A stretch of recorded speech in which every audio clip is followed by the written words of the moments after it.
नमस्कार, मैं नैन्सी कटियार। हम इस वक्त मौजूद हैं जो गुरसाईगंज के जो बच्चे फंसे हुए थे यूक्रेन में, जो युद्ध चल रहा है। वो बच्चे आज अपने घर पहुंचे हैं और किन किन हालातों से वो गुजर कर आए हैं, तो सीधा हम उन्हीं से जानेंगे। हमारे साथ इस वक्त हैं ईशा। ईशा, आज ही आई हैं यूक्रेन से? हाँ, आज ही आई हूँ मैं सुबह आज सुबह किस टाइम पे आई होंगी?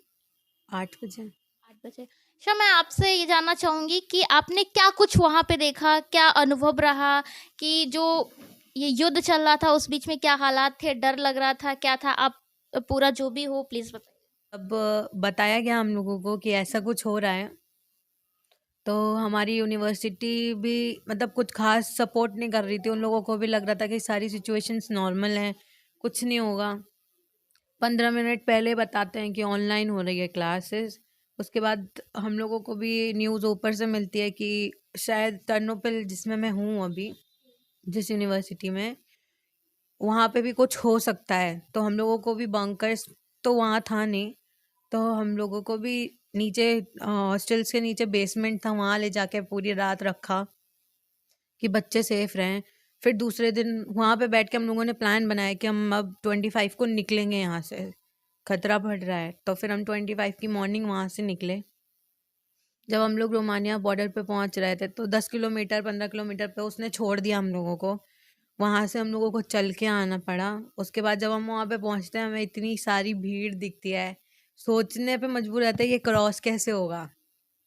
फिर उसके बाद जब लाइन में लगते हैं, इतना धक्का मुक्की, इतना प्रेशर, बॉयज इधर से धक्का उधर से धक्का। उसके बाद फिर आप लोग कहाँ पे रुके थे? वहीं बॉर्डर पे ही थे, वहाँ पे 2 कैफेटेरियाज थे, वहाँ पे बच्चों को रुक मतलब जिन बच्चों को ठंड लग रही थी तो वो अंदर जाके स्टे कर रहे थे। लेकिन वहाँ पे भी इंडियंस ने ऐसा गंदा कर रखा था कि उन्होंने दूसरे दिन से एंट्री बंद कर दी थी। अच्छा, और बच्चों की एंट्रीज बंद कर सारे दी? बच्चों की, इंडियंस बच्चों की एंट्रीज बंद कर दी थी, सिर्फ यूक्रेनियंस अलाउ कर रखे थे। फिर उसके बाद 1.5 दिन तो हम वहाँ पे रुके। उसके बाद लाइन वाइन लगवाई, गर्ल्स को निकाला गया पहले, उसके बाद धीरे धीरे सबको निकाला। फिर जब बॉर्डर क्रॉस किया, वहाँ पे भी बसेस नहीं आ रही थी, बसेस फिर आई। जब फिर हमें वहाँ पे रोमानियन फैमिलीज़ के साथ रखा गया, वहाँ पे सब कुछ अच्छा था, सब अच्छे से केयर कर रहे थे अपने बच्चा समझ के। और फिर वहाँ से जब हम लोग एयरपोर्ट के लिए निकले मॉर्निंग में, हम लोगों को बोला गया कि हमारा नंबर आ जाएगा आज ही लिस्ट में, लेकिन उस दिन नहीं आया। उस दिन जो बच्चे उस दिन शाम में आ रहे हैं उनको पहले भेज दिया गया। हम लोगों को पूरा दिन वहाँ पे रखा, फिर फोर्सफुली हम लोगों ने दूसरी लिस्ट में हमारा नाम रखा गया। तो मतलब हर जगह ही स्ट्रगल करना पड़ा, हर जगह। अच्छा, आप कितने दिन रोमानिया फैमिलीज के बीच में रही हैं? 2 दिन। 2 दिन रही हैं। 2 दिन। तो उस बीच में जब आपको पता चला था कि यहाँ पे युद्ध जैसे हालात हो रहे हैं, आपकी यूनिवर्सिटीज़ ने जब शिफ्ट किया था बंकर्स में, उस बीच में आप फैमिली को अपडेट कर पा रहे थे, या फिर क्योंकि कुछ बच्चे अभी पता चल रहा है कि फैमिलीज़ परेशान थी, अपडेट नहीं हो पा रहा था, आपके परिवार तक अपडेट करना, क्या मतलब अपडेट कर पाया था, किस तरीके से अपडेट कर? हम लोगों को वहाँ सिम्स प्रोवाइड किए गए थे।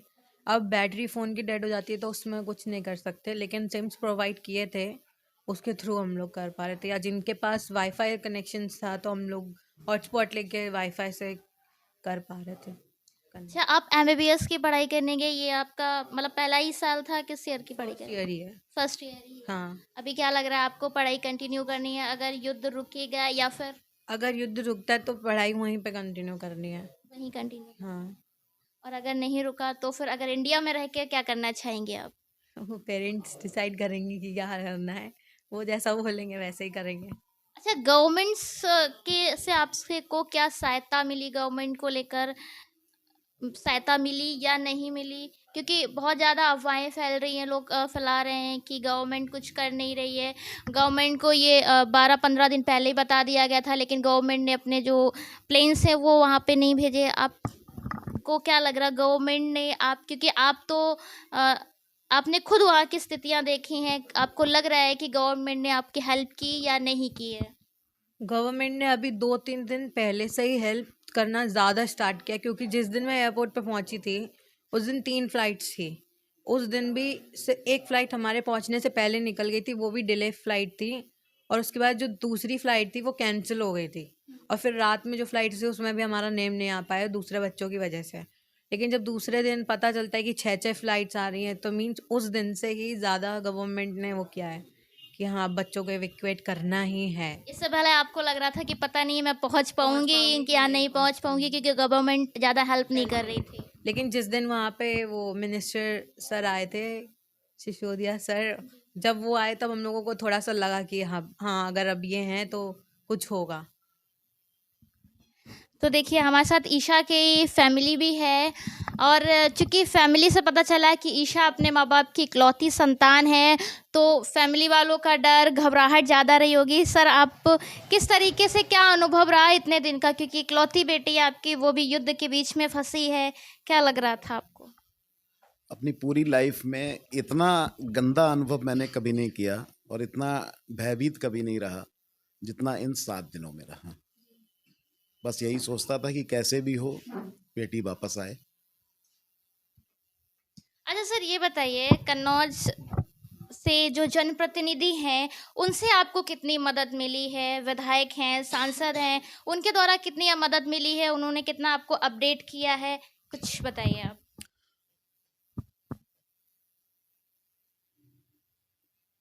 केवल एक अकेला असीम अरुण जी ऐसे निकले हैं जिन्होंने मुझे ही नहीं बाकी सब लोगों को, जिनके बच्चे वहाँ थे, तो मैं असीम अरुण जी को धन्यवाद देना चाहूँगा, आभार देना चाहूँगा।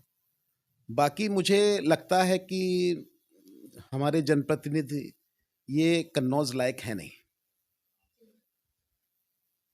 मतलब कोई मदद, किसी भी जनप्रतिनिधि से कोई मदद नहीं मैंने मिली बोला आपको? ना, मुझे लगता है कि बाकी जनप्रतिनिधि चाहे वो किसी भी पार्टी के हों, वो कन्नौज के लायक है नहीं।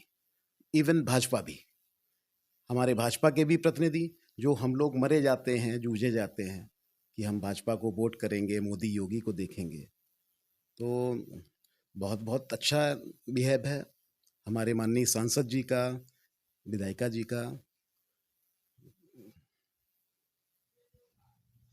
तो हमारे साथ ईशा की मम्मी भी हैं। मैम, आप बताइए, क्या अनुभव, कैसा, माँ की ममता, कितना ज़्यादा परेशान हुई अपनी बेटी से मिलने के लिए, बट बेटी की अपडेट लेने के लिए? मैं बहुत परेशान थी। मेरी बेटी तो आ गई, लेकिन और जो बच्चे फंसे हुए हैं उनको आप लोग निकालें। प्रधानमंत्री जी से हमारा यही अनुरोध है।